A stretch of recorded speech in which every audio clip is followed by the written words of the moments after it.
Welcome to the ProLife Team podcast. My guest today is Walter Hoye. Walter is going to share stories surrounding his pro-life journey with us today. Walter is a pro-life activist with years of experience and passion for supporting women and their babies. Walter will be sharing with us some of the unique and powerful ways he's been able to reach Black leadership through a ministry he calls the Underground Railroad. Our sponsor for this episode is Patriot Insurance. Running a pregnancy center can sometimes feel like a whirlwind, but you shouldn't feel alone. Patriot Insurance has been helping the pro-life community since 1989. They have your back, so you can focus on what matters most, saving the lives of babies and mothers. Supporting our sponsors like Patriot Insurance supports the Pro-Life Team podcast. Thank you. So Walter, I'm excited to have you on the Pro-Life Team podcast. Would you introduce yourself as if you were talking to a small group of crazy clinic leadership teams? How would you introduce yourself? Well, I'd first say my name is Walter Hoye, and I'm married. I have a Proverbs 18:22. She's my good thing, my great thing. I'm also actively involved in the pro-life movement and have been active for some time. I was, I guess, years ago arrested for standing in front of a pregnancy care center, holding a sign that said, "God loves you and your baby. Let us help you." And oh my goodness, the women stopped. They wanted to talk to a Black preacher, and they'd often walk up to me and say, "Hey, preacher, is it true that God loves me?" I say, "Yes, it's true that He loves my baby." And for Mama, it was always a baby. It wasn't fetal tissue or anything like that. It was her baby. I say yes, and then the sisters, they don't mind getting in your face and stepping up and saying, "Now, what you gonna do if you gonna help me?" And I did. I really didn't care what she needed. I helped her. I had the pregnancy care centers in our area on speed dial. I could get a doctor, nurse. I can get whatever they needed. I mean, sometimes it was just simple as buying groceries. Oh my goodness. I also am a board member of the Morning Center. The Morning Centers is a pregnancy care center in Memphis and in Atlanta, and we're doing some great things with that. So it's my privilege and pleasure to be on the program today. Awesome. And so what would you like to talk about today when it comes to the different pro-life areas that you have worked in? What seems to be the thing that you feel most led for us to start off with? Well, I like to talk about a ministry that we do. We focus on reaching Black leadership. And there's one ministry that I can talk a little bit of. I can't get into the absolute details of it, but I would like to talk about that, share some, and answer any questions you might have. Sure. So what's the ministry called that is working to reach Black leadership? We call it our Underground Railroad, and we focus on the remnant, because all through the Bible, it's the remnant. God has always used remnant, Old Testament, New Testament. It doesn't matter. The line of Christ itself comes from and through the remnant. And when reaching the remnant, there's some things that you're going to have to focus on. And our focus particularly is Black leadership. That's what the Issue of Life Foundation is all about. And so what we do is we take pastor and wife. If his wife can't come, he can't come. And we take them away to a secret location. We hold them for 4 days. And then we pour into them the strategies that they'll need to go back to their own congregation and make the pro-life thing work there where they are. And so it's a very unique ministry. There's nothing like it really in the country. And we're awesome to talk about it. I just wish I could tell you everything about it, but I can't. So, Okay, but just a synopsis of helping ministers and pastors and their spouse, equipping them to strategically connect their congregation with pro-life efforts or pro-life thoughts in some way. That's very intriguing. I wish I could actually ask you more. So tell me what you can tell me about it, or what else you could say without going into the areas that you can't talk about. Well, we have several teams, and we have like a medical team. Our medical team is comprised of former Black abortionists, and when they're sitting down in front of the pastors and wives, oh my goodness, the discussion. In one particular discussion, the pastor actually got up. He was angry. He was wondering why they stopped doing abortion. They were making all the money, and it was working great. And my team member, our medical team member, got up and said, "Hey, hey, hey, hey! When I accepted Jesus Christ as my Lord and Savior, I couldn't do that no more." And you know what happened? At that moment, the pastor turned around and confessed his sin to his wife. It's the first time I've ever seen anything like that. Our Underground Railroad is really really unique. If you need help, if you're struggling with, maybe it's alcohol, maybe it's drugs, you get the help in small groups. You don't get them in the large 200, 300 pastor conferences. Now, I'm not complaining. They're great. I've been to them myself, participated in those conferences myself. But if you're really going to get right down to the real reason why they're struggling, you're going to have to do it in a small group. And that's what we do. So we invite maybe 7 to maybe 9 pastors tops to keep it in a small group. And we do it in a way that the audience can actually talk back to the speaker. So we get into all kind of conversations. And our goal is to get to that intimate conversation. And so that's one of the first things that's happening is they get there on Tuesday. And we blow them away Tuesday with dinner, no more chicken dinners. We get right down to the prime rib. It's all good. But then that Wednesday, we're taking them to our secret location. And when they get there, the first team they meet is the medical team. But we have a civil rights team. Our civil rights team is headed by Dr. Alvita King, and there are others that are on the team. And so ultimately, we throw out the race card because we're all Black Americans, and so the race card's gone. We throw out the gender card. We got our wives. We love the women. We throw the gender card off the table. We throw the politics card off the table. Lord have mercy. When you look at Daddy King, I, I believe he was a registered Republican, so we got to throw the political card off the table. All that's left on the table is that baby, and that's what allows us to get right down to the nitty gritty, to that intimate conversation. We have an abortion recovery team. And now there are only 2 abortion recovery ministries in the entire country that I would trust with Black pastors. There's thousands of them, they're all over the place, and that's great. We love them. But when it comes to reaching Black pastors, particularly in my community, it's a little bit different. You've got to understand the reasons why they are or are not involved in the pro-life movement. And when you understand those reasons, there are actually 4 specific reasons why they are not involved in the pro-life movement. Then at that point, you can really get down to it. And so we bring in our 2 abortion recovery teams. One is actually out here with me in California, but another is in Minnesota. They're just absolutely great. The California team is no longer bound. It's a great ministry. And then there's the Everlasting Light Ministries up in Minnesota. And again, husband and wife teams, they bring it. Oh my goodness, it's pretty exciting to see what happens with that. So that's some of what happens there. And I guess, like I said, it's a very unique ministry. Yeah, so I'm really curious now. What are the 4 reasons?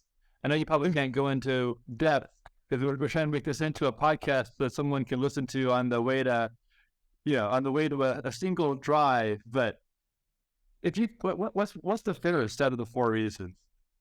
Well, I can go into the number one. The number one reason, no matter where I go, whether I'm traveling and I meet him here or there, the number one reason is that the pastor is post-abortive. And what I mean by that is that there's an abortion in his life somewhere. Oh, Lord, have mercy.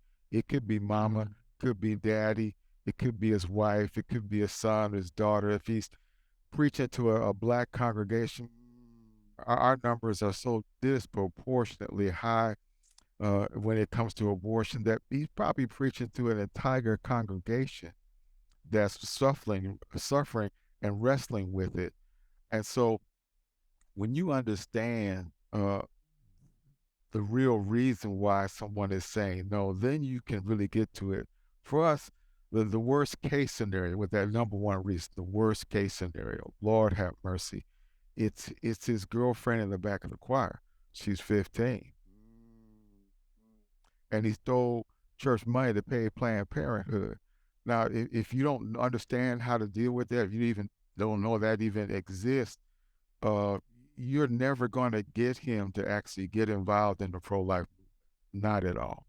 You've got to understand the real reason why. And that's true for anything. Anybody can tell you no, but if you don't know why they're telling you no, then it's going to be pretty tough to put together a strategy, to get him to say yes. So that's the number one reason. Wow, and that one feels like in the back of my mind, I'm thinking confessional community, but it's such a hard road to get that started, and so I'm curious, but yeah. So what's one of the what's one of the things that you would promote for someone in that situation? Well, these are conversations that I have with them because I'm licensed, ordained. I'm in the club. I can have conversations with pastors and preachers that perhaps you couldn't have. You've got to sort of be in the club, so to speak. And then we take them to that secret location. It's just him and his wife. They're in a small group, and the environment is encouraging. It encourages them to talk. They're safe now. I can't have this conversation in his office. Well, it's in his church office. I can't really get down to it there. I can't even have it in his city. Sometimes, it's a big pastor, a popular pastor, and the person serving us at the restaurant, goes to his church. And I really can't have that intimate conversation there. And so when we bring them to our secret location, oh my goodness, they're there, they're being treated like they have never been treated before. I mean, when you go to a conference, you got to, buy your transportation there. You got to register for the conference. You might get a little food there, but you're going to have to pay for some food sooner or later to get what you want to eat. Lord have mercy. And you got to put your credit card down for the incidentals and all of that. And the hotel, you got to do that too. Not with our ministry. With our ministry, that's all taken care of. All I need to know is where you are. And we'll have the car come and get you. And no suits, no ties, forget all that. We're coming comfortable. We're going to be in that small group. And I'm telling you, as soon as they get there, we start meeting them on Tuesday, they're just blown away. They've never been loved like that. They've never been treated like that. And oh my goodness, when we sit down to that prime rib dinner that first night, I've already got them already. I haven't hardly started yet. We've already got them. So there's a bunch of stuff that we do. But one of the big things that we do is just we love the pastor. We pour into him. So whether he's a big time, pastor or maybe he's leading a congregation of 200, it doesn't matter. We bring it in and then we create the environment where you can have that intimate conversations and we can get right down to it. Why you're not supporting the pro-life, why you're not preaching about it, why you're not getting involved in helping the women and children in your community or in your congregation.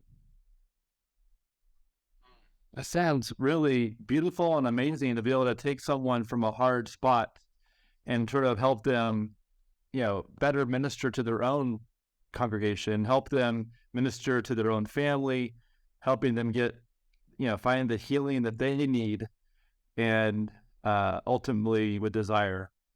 So with those who are listening, if there is a church with a black pastor, a black pastor in a church in their community, and they haven't been able to get that pastor or church to maybe connect with their pregnancy clinic, what would be your suggestion? Would you suggest connecting that pastor and making a connection to your group? What would you suggest? Well, interesting. They could go to my website. The website is issues, the number 4life.org. And in the top right, we've got a library. In the library, there's all kind of stuff. The pastors love going to my library because they can find information there that they wouldn't necessarily find anywhere else. I mean, even some of the brothers get tired of mainstream media. I mean, after a while, you're not really getting the true story on mainstream media. So again, I'm in the club. They come and they know that I'm black, I'm American, I'm pro-life, I love the Lord, I love women and children. So they'll come to my library and get all kind of information. One of the things there in the library, I think it's on the second floor. It'll help other organizations that want to reach our community, uh, involve them. They can get involved in this program, and this program will actually help them determine if they have what it takes to do it. You can want to do it, but you may not have what it takes to do it. And so when they get involved in our program, we'll sit down with the leadership, and we'll go through what it takes to actually do it. So there's some examples on that second floor and on our website where you can see exactly where and what the program's all about. So really, you've got to sort of get some coaching, if you will, if you're going to try and do that. So with maybe with that executive director, maybe she could point that church pastor or the pastor maybe and his wife to this website, one of these pages here, and in order to try and find something that he would essentially look at, and then that might open up more conversations, perhaps. It sounds like. Yeah. Normally, I like to sit down and look at him, face to face. Make that happen. It's yeah, you can do it virtually, and you can get on a telephone and email and all of that, but it's a whole lot better if you can meet somebody face to face and sit down and have that intimate conversation. Not everyone can do it. I mean, that's just the way, life is. I was talking to a women's program. I would ask my wife what to say. I mean, I know the issue. We could talk about it, but I'm not a woman. She would know what I could, maybe a better way to say this, a better way to say that. And so if you're going to try to reach, at least my community, Black leadership, you got to understand what you're getting into. I mean, for instance, if you're trying to reach a Catholic priest, it's a little bit different. The priest might make a mistake, and maybe he's transferred to a comfortable location. Maybe advancement is no longer in the future. I get that, but he's eating and sleeping. You come to my community, the pastor can preach a pro-life message, beautiful, straight out the Bible, boom. But by 3 o'clock that afternoon, by way of a conference call, he could be voted out of the office and put out homeless in the street. Now, if you don't understand how the church works, you don't understand, what he's really up against. You don't have any strategy, any way to help him communicate that pro-life message in his church without getting fired. Well, I don't know really how much help you can be.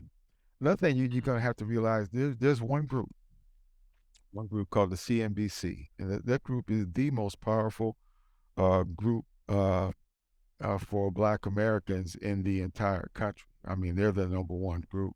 They're comprised of, I believe, 9, well, I think it's now 8 of the largest Black church denominations in the country. They're an incredibly powerful and very influential group.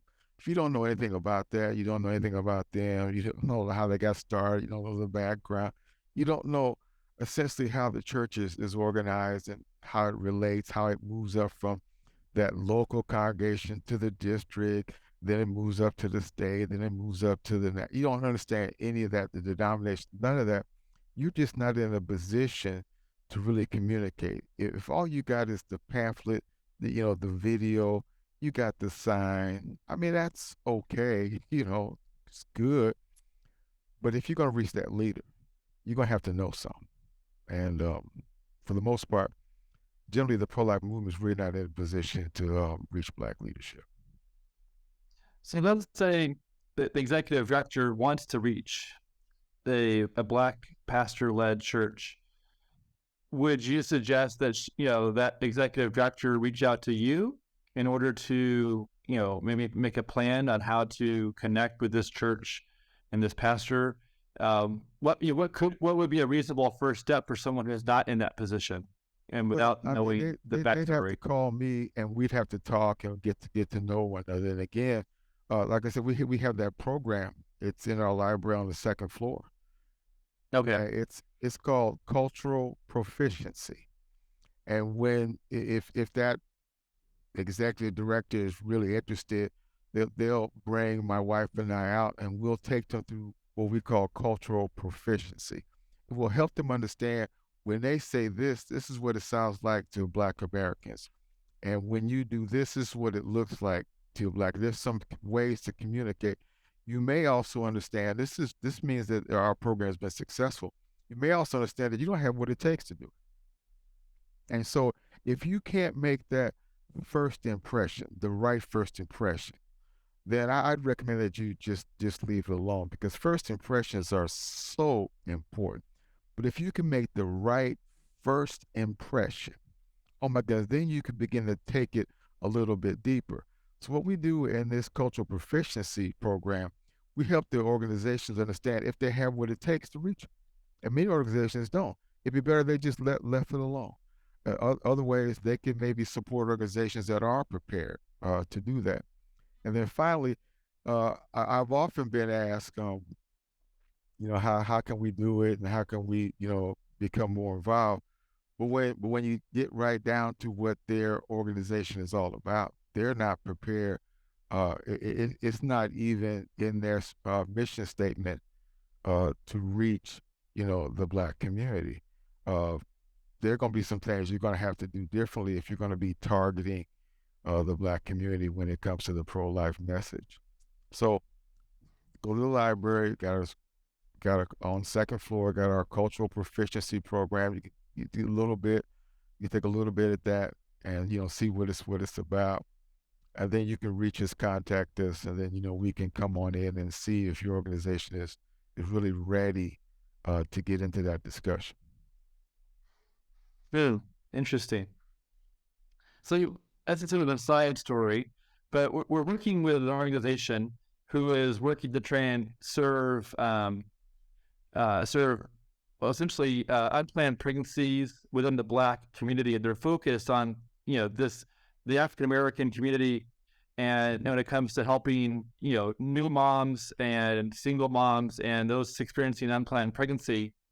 And we were recently trying to apply for an account with a group called TechSoup, and I believe TechSoup denied this group, and I believe the reason why they denied this group is because they were focusing on the African American community, and part of TechSoup's requirements, I guess, are that their services are offered to everybody in the community. But what's interesting is that the way to help the African American community it may be different than helping just a general person anywhere in the community, like regardless of backstory or skin tone. So it seems like I think we kind of grapple with that idea of how do you serve the African American community while also trying to get grants and align with services that say you have to provide services to everybody without saying no based on these different qualifications like race or ethnicity. What are your thoughts on that kind of struggle? That's a huge struggle, and again, you're going to have to really think about what is your organization's mission. I mean, why were you created? What is your target audience? In other words, Black American leadership is our mission field. That's what we do. That's what we specialize in. That's what we do. If that's not your mission field, I mean, you're good over here, and you're good over there. That's great. You're prepared. You got what it takes for that mission field. But if the Black America is just an additional something that you want to do that also. You want to be able to do this and that. That may not necessarily work, because you're going to have to answer some very difficult questions if you're going to have that honest, open, and intimate discussion. And if you don't even know the reasons why they're not already pro-life, why they're not working with your organization to begin with, um, I just think you're going to need help with that. So it depends. The organization is really interested. They're really committed to reaching Black leadership. There's some things we could talk about, and we could help them get in a position where they would do it, they'd be better able to do it. But if that's not their mission field, that's not really where God has planted them and put in their heart, then they can continue to pray. Maybe they can support organizations that are in that. Maybe that's the way they could do it. Yeah. Well, for this one group we're currently working with, they are focusing on the African American community and African American families, and they were essentially denied access, like every other group similar that's essentially trying to provide services in general has been getting approved. But this one group that's focusing on the African American community got denied, and we're trying to figure out, like, it doesn't really seem, well, it seems difficult when you focus on a certain group. Certain resources are becoming unavailable, and that's very frustrating or disheartening. Because part of the problem is that it may be their tactics. I'll try to put it this way. In the beginning, I talked about how we would focus on the individual. If you're going to do it organizationally, you're going to get this organization or that organization, you can fill in the blanks. That's going to be a little tougher. You're going to have to be able to develop a relationship with that leader, this leader, or that leader. You're going to have to be able to take some time and invest some energy in working on those individual relationships. And it may be that the remnant, that mission field, the remnant, that those that are really sold out to the Word of God, where the Word of God is preeminent. It doesn't matter black or white. It doesn't matter whether it's left or right. It's just what the Word of God says. And if you can get down to that, then you can begin to actually make progress. And so if you're just going to do it, at a very high level, you're going to do the organization at the very top. You're going to connect with this organization and that with organization. You can do that, but the pro-life movement's been doing that since what? Abortion has been legal since 1967 in Colorado, Mississippi, and California. I mean, you keep on doing the same old things and you keep getting the same old results. You're going to have to really sit down and actually think about, what is your goal? What is your real mission? And what are you really willing to do? And that's why we've come up with our version of the Underground Railroad. Is literally taken from 1 Kings chapter 18, verse 4. So what does that verse say? You said 1 Kings? 1 Kings 18 and 4. You got it? Yeah, I'm pulling it up. All right. There we go. And that reads, while Jezebel was killing off the Lord's prophets, Obadiah had taken 100 prophets and hidden them in 2 caves, 50 in each, and had supplied them with food and water. Absolutely. Obadiah is not the prophet. Obadiah literally works for Ahab and Jezebel. Ahab and Jezebel may be the worst king-queen combination in the Old Testament. Sometimes I think we got Obadiah and Jezebel in office today, and Lord have mercy. When you look at Ahab and Jezebel, you're looking at probably one of the most difficult times Israel's ever faced. So Obadiah has got the real prophets. He's got 50 in one cave, his underground cave. He's got them in an underground. He's got another 50. And that's how the Word of God is getting out to the remnant. if you're a prophet and you're in the community, you're hanging out, Ahab and Jezebel don't care. They don't mind you being there. You're the wrong one. All right, you're the wrong one. Now it was so bad. Get this straight. It was so bad during that time that Elijah, now Elijah is the prophet that could call down fire from heaven. Lord have mercy. I mean, if I could call down fire from heaven, I don't think I'd be running from anybody. I just call it down. But it was so bad that even he was running for his life. Now he meets the Lord talks to him and sends him back. As on his way back, that's when he runs into Obadiah. And while he was gone, while all the real prophets were in the caves, 50 and one, 50 and another, and all the false prophets were out in the community, doing whatever they do in the community, it was through that remnant, it was through Obadiah and that underground ministry that kept getting the word of God out and into the general public. And so our underground railroad works the same way. It's an undisclosed location, a secret location. Oh my goodness, this is probably only maybe three like it in the entire United States of America. And then we take them for 4 days. And then we treat them with the love and respect that they deserve. Oh my goodness. It's completely different than any other ministry. And then while we're there, they get a chance to be poured into. And the groups are small so that we can have that intimate conversation, so that we can talk back to one another and really get right down to it. Hmm.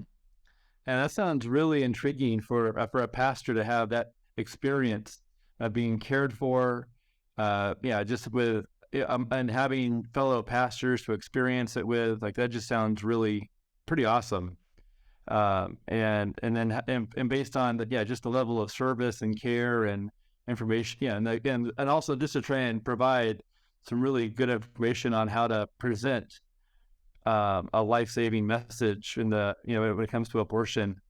Wow, just such an amazing idea. Um, so one of the things that I also wanted to talk to you about in this podcast was your thoughts on the 14th Amendment and how what were your thoughts on Roe being overturned, and what's your longing for that in regards to the 14th Amendment? Well, before the actual decision came out in June, the draft came out. From my sources, the draft was not what it was really going to be. It was going to be reversed based on the 14th Amendment. I mean, like there's nobody now that can say, you know what, I want to bring slavery back. We're just gonna do slavery. We're gonna make it legal in our state. Well, that ain't gonna happen. We got the 13th, we got the 14th, we got the 15th Amendment. If you look at Justice Blackmun, the guy, the justice wrote the original opinion, the majority opinion for Roe v. Wade. I mean, the weakness uh, in Roe v. Wade, what could have stopped it, what have brought it to an end, was personhood, based on the 14th Amendment. And oh my goodness, if that could have ever been established, and it was clearly established, they just didn't want to do it. It's obvious that the child inside the womb is a unique individual, a unique human being. I mean, this evidence is just overwhelming. And now we got sonograms. Oh my goodness. Oh Lord, have mercy. But if the Roe could have been overturned based on the 14th Amendment, that would have made that child in the womb a person. That child, wherever it becomes a person, now abortion is over. If you're just interested in raising money and getting some things done with it, you got to use incremental strategy. Incremental strategies are really good. Oh my goodness, they're great when it comes to raising money. I mean, we're going to do this and then we're going to do that, and well, we got to stop, but we're going to keep on going. That's good. But if you're trying to just stop it, this is the weak spot. This is where it's ended for good. Then you're going to have to embrace personhood. You're going to have to embrace personhood a whole lot more than just the idea of it. Yeah, I believe in it. Yeah, it's good. But you're going to have to really take a look at in different ways that you can get this done. Essentially, we're fighting a war. And whether we like it or not, It's a war. And if this was World War II, you'd have to get to Germany.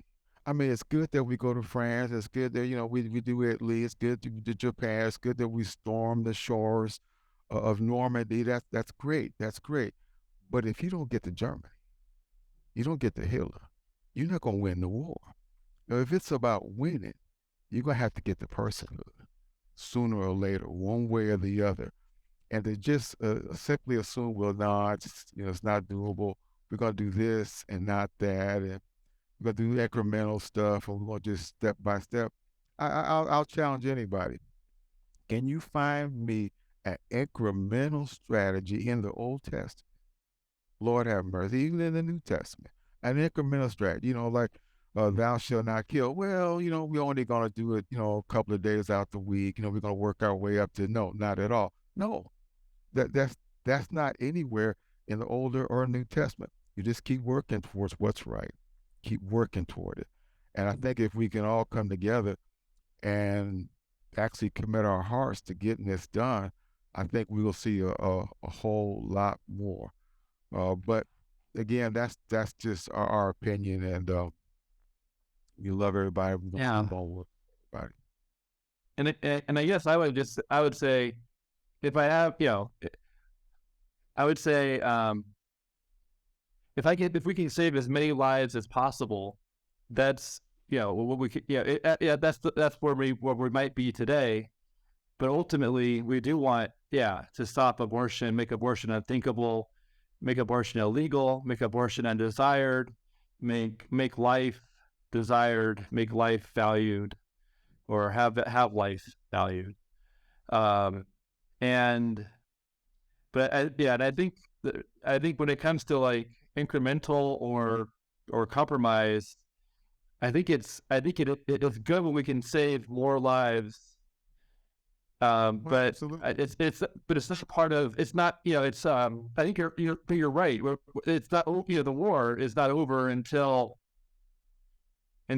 we reach Germany, and the leadership of the enemy is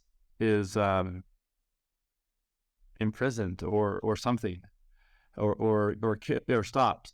And and and right now our opposition, which is 50+% Planned Parenthood, several several people in Congress, our president and vice president are supporting abortion.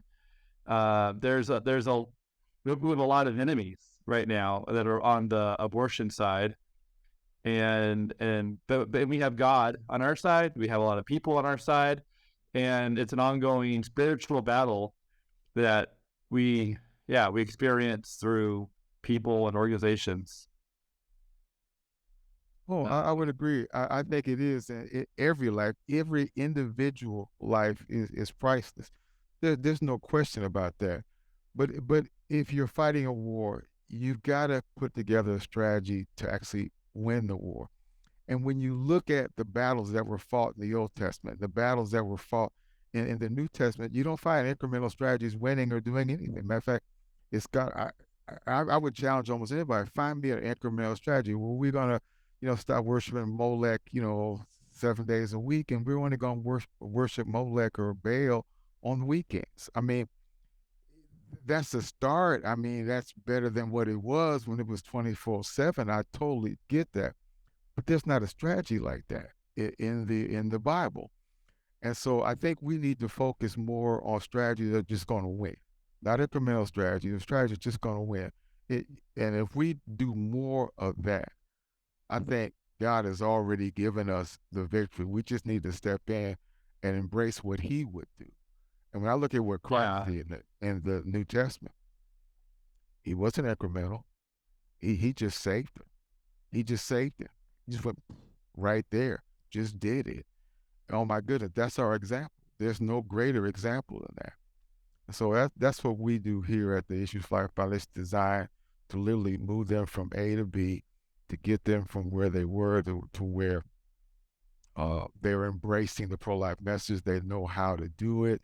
They can do it without getting fired. They can start helping the women and children in their own congregations. And when we start doing that, I mean, oh my goodness. To give an example, we reached one pastor. Now, he wasn't, his church wasn't large. It wasn't a big church, but this pastor was the president, and he was over 1,100 churches, which ended up giving us access to this organizations, the 1,100 churches, black churches. So that's so now I got the president saying, "Oh yeah, you can bring the Issue of Life Foundation in, and we can start talking." And what we do, literally, we start talking. I mean, it's no different than in the New Testament. Jesus sent the disciples out. When they went to a city, if there was nothing happening there, they just shake the dust off their feet and keep right on going. Well, we do that. There's sometimes, oh yeah, it's great, it's working. Oh my goodness, this pastor and wife, they might be a candidate for our underground railroad. But then sometimes we go, no, we're not getting anything there, and we leave shaking the dust off our feet. It's just a biblical approach. It's not that. I don't think that's the only way, but that's the way that we have chosen to do it, and that's where we can find the biblical models, and that's why our ministry is based off of First Kings, 18:4. Yeah, so it's just one example. I mean, Yeah. Well, I was just gonna say, I think so. So pregnancy clinics will often work in their, within a county or a smaller community, such as a county, in order to reach out to women who are seeking abortions, in order to talk to them, and love and provide free ultrasounds, and options counseling in order to promote parenting and adoption and expose the risks, the real spiritual, emotional, physical risks that are associated with abortion decisions. And meanwhile, that doesn't necessarily, that's not progressing, the move towards maybe at least not directly helping the 14th Amendment overturn, essentially embracing personhood for the person that's not born yet. Whereas it looks like the 14th Amendment focuses on those who are born. But I think, in my mind, I look at that as being like trying to help those who are in a burning building right now, and they need to be rescued. Meanwhile, the 14th Amendment would be a matter of, changing the building so that it doesn't catch on fire. Like that's what if we could embrace personhood, we'll have buildings that don't catch on fire, and it'll have less fire. yeah, yeah, Facing, death within hours. yeah, Uh, yeah. The pregnancy care centers represent the heart of the pro-life movement, the very heart of it. If you took pregnancy care centers away from the pro-life movement, I mean, you'd have a lot of groups that are still out there, thousands and thousands of them. But when it comes right down to the heart, the love, to actually physically helping somebody, it's pregnancy care centers. I just don't know how we could possibly win without pregnancy care centers. So wherever they are in the United States or in the world, we need them. They're the literal heart of the pro-life movement. And oh my goodness, what we do in a part of what we do in our underground railroad is that we bring in those ministries. We bring in the ones that can actually reach and deal with that pastor and the congregation. And then we help them understand how pregnancy care centers can help them. So there's no question. We love the pregnancy care centers. There's no question about that. But now we got to go fight the war. I mean, let me give you an example. This is sometimes we talk about this in light of pregnancy care centers. In Exodus chapter 1, we have a late term abortion. Exodus chapter 1, late term. No question. Pharaoh, he can't wait to kill that firstborn male child coming out the womb. Lord have mercy. Kill it right there. That's a late term abortion. Here in California, it's insane. The baby can be born.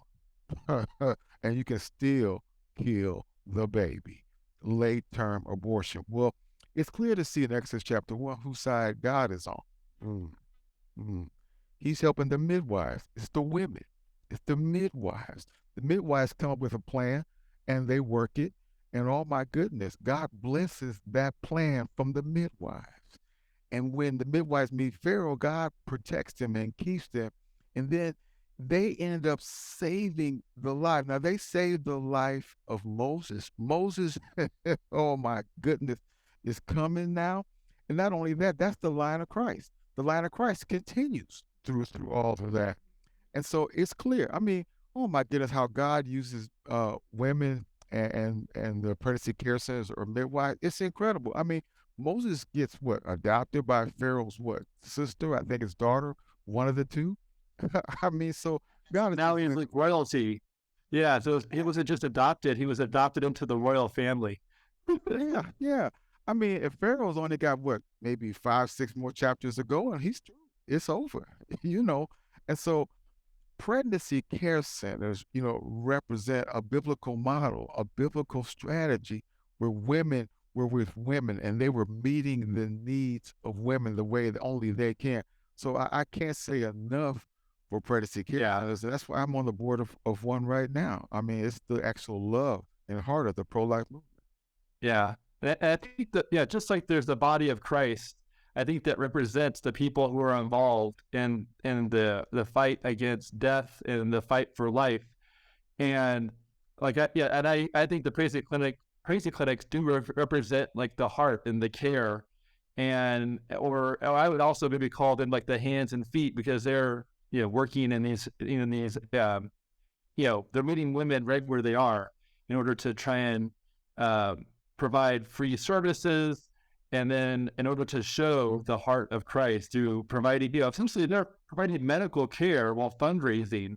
And so they're working really hard to make things free and professional and safe. And then we're looking at for someone's future that's going to affect the life of that young client for not just for decades, but for generations. And so it's like, it's just deep love to consider the generations that are being affected, and that are, that love is being poured in to make a long lasting impact. But I think at the same time, we have other groups who are working on the political sphere and working in changing laws, defending people in the courts, or working in the courts to fight injustices. And so I think there's a lot of different areas of the pro-life world. And it's really good that we have different parts of the body, because not all of us are good at different parts of this fight. And so it's good that we have different types of people. And working with churches or working with the African American churches, that's a whole different sphere as well. It's a different sphere of work, is working with churches and bringing churches, helping them make the connection and helping them get past roadblocks that are preventing them from, doing what God may be calling them to do. I agree. It's we all need to learn to work together. Now, just like in the scripture, there's some challenges for some that you won't find for others. But at the same time, we've all got to find a way where we can work together. There's a lot more we could talk about, particularly about that particular subject. But there is no question.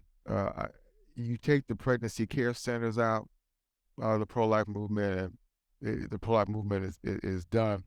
You could do whatever else you want to do, but if you cannot love that woman with that baby, you can't reach that man. You don't understand what he's going through.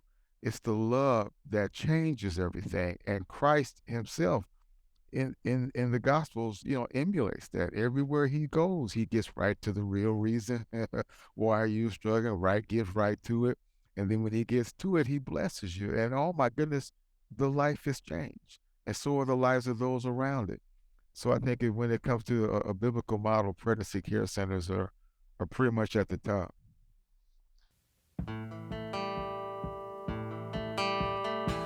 These podcasts are not scripted. The ideas presented may not be the official position of the speakers, the related organizations, or the sponsors. These podcasts are free-form dialogues that may include brainstorming and trying on ideas to see how they fit. Please walk with us as we share stories and ideas.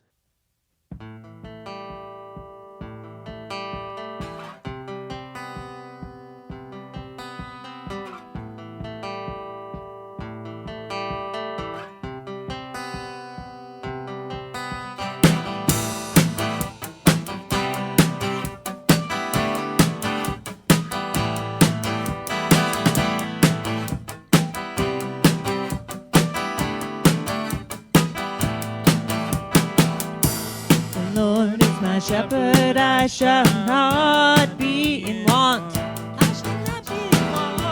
He makes me lie down in green. He leads me by quiet blue.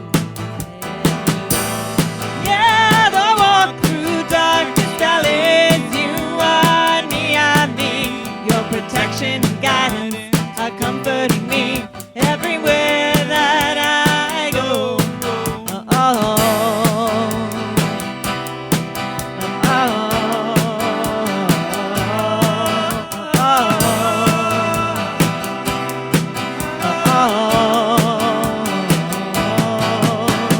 Spread a feast before me in the presence of my enemies. In front of my accusers, you're enjoying me.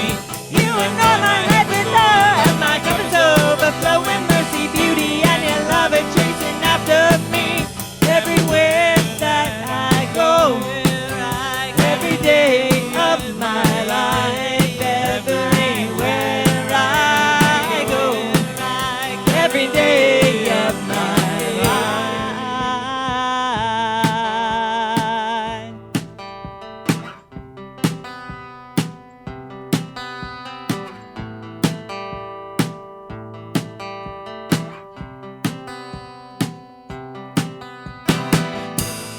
You refresh and restore my soul.